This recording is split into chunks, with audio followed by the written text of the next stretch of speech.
are the financial forces driving Asia's rise, from transnational business expansions and technology for digital growth to untapped opportunities in the region and beyond?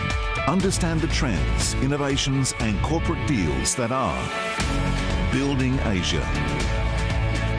On Asia First, Monday mornings on CNA.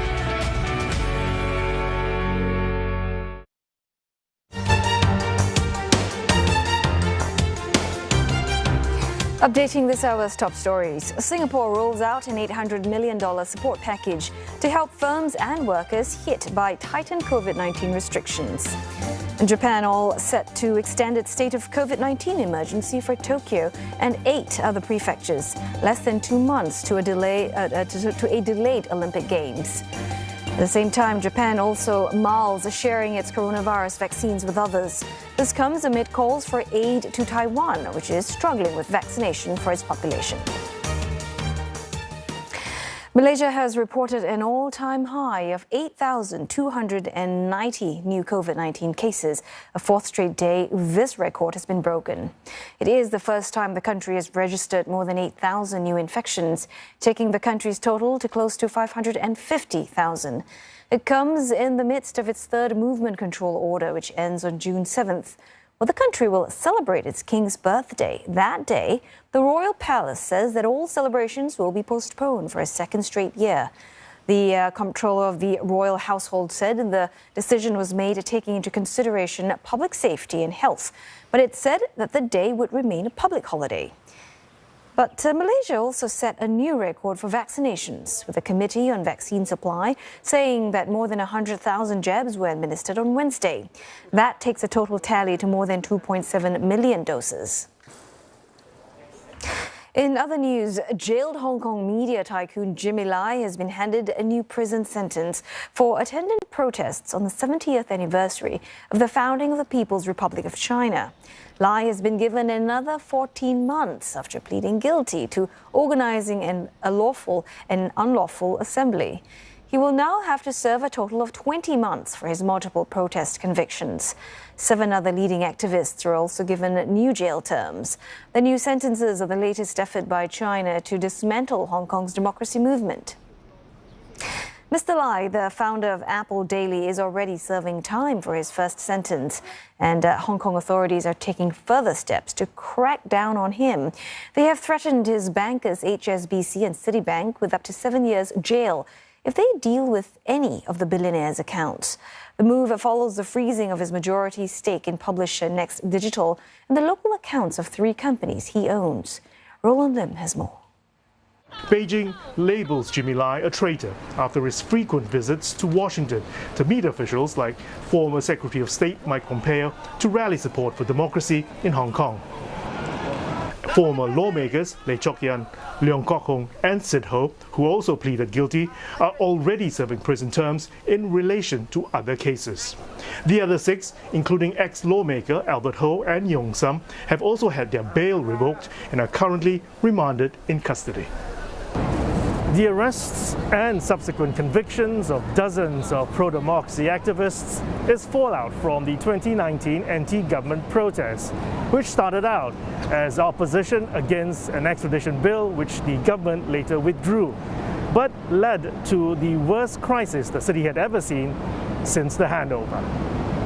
Roland Lim, CNA, Hong Kong. The United Nations Special Envoy for Myanmar have met Japan's foreign minister in Tokyo to discuss how to end the unrest in the Southeast Asian country. The envoy, Christine Schreiner Bergerner, has warned earlier this week of possible civil war in the country.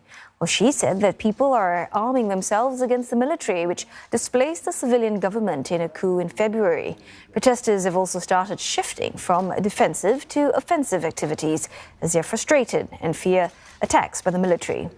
Earlier today, Japan said it will allow Myanmar residents to extend their stay for an additional 6 months as an emergency measure. Well, this all comes as violence continued to rock Myanmar. Just this morning, an explosion happened in the town of Muse in Shan State. The incident reportedly killed at least 1 person. The cause of the blast is unclear. More U.S. states are jumping on the incentives bandwagon to encourage their residents to get vaccinated. The latest and most lucrative yet, cash and gift cards worth more than $116 million for Californian residents. We're doing that in order to encourage you, not only with that $50 gift card, but with this significant prize and incentive program. So it's multifaceted, $116.5 million we're setting aside for these efforts. Those gift cards, again, those incentive cards will run through till we run out, 2 million of them.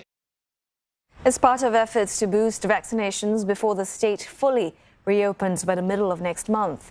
Besides the gift cards, 10 people will be able to win $1.5 million each. Another 30 will receive $50,000. The state estimates 12 million eligible Californians have not yet been vaccinated. New Yorkers also cashing in on the multiple incentives offered throughout the city, from Junior's Cheesecake in Brooklyn to Krispy Kreme donuts in Times Square. You get it all by simply flashing your vaccine card. Because the sooner everyone gets vaccinated, the sooner we get back to normal. The sooner we get to not wear this anymore. I came for my free cheesecake because I got vaccinated. Get vaccinated and get a free donut. Yeah, I don't want to say this is one of the reasons I got vaccinated because it wasn't, but it's definitely a plus. Google has failed to block a U.S. class action lawsuit over gender pay disparity brought on behalf of almost 11,000 women. Now, 4 women sued their former employer over claims that Google pays men more for doing the same job. The case seeks more than $600 million in damages.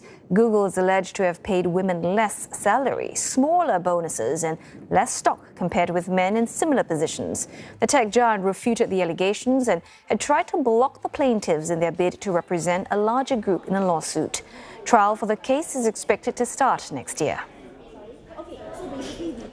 Eugenia will be back with you shortly with your Asia business update, including Malaysia's glove manufacturing and palm oil industries under scrutiny as Canada investigates allegations of forced labor.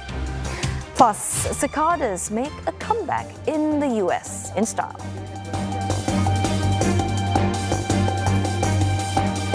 For exquisite living on the fringe of the city, Singapore Property Show presents coveted developments in the rest of Central Region. Exclusive addresses with amenities well within reach, yet away from the hustle and bustle of the city centre. Experience stunning 4D virtual tours of these properties and get expert advice on property investments at our webinars. It's all happening at sps2021.99.co. Register now. The Singapore Property Show 2021 is proudly organised by MediaCorp and our esteemed partners. I'm getting my COVID-19 vaccine. Breathe in, breathe out, breathe in. And documenting all my side effects. Bam, the soreness set in. But with cases of infection among those who are vaccinated, how protected am I? Now what we're seeing are actually mutants, which are quite different from the original strand. Talking Point, tonight, 9:30 p.m. on CNA. From the top stories in Asia, a quicker, portable way of testing for COVID-19 in just 5 minutes, to breaking news in the US and Europe. US President-elect Joe Biden is set to formally introduce his top economic team. With an eye on markets opening across the world. Wall Street's major indices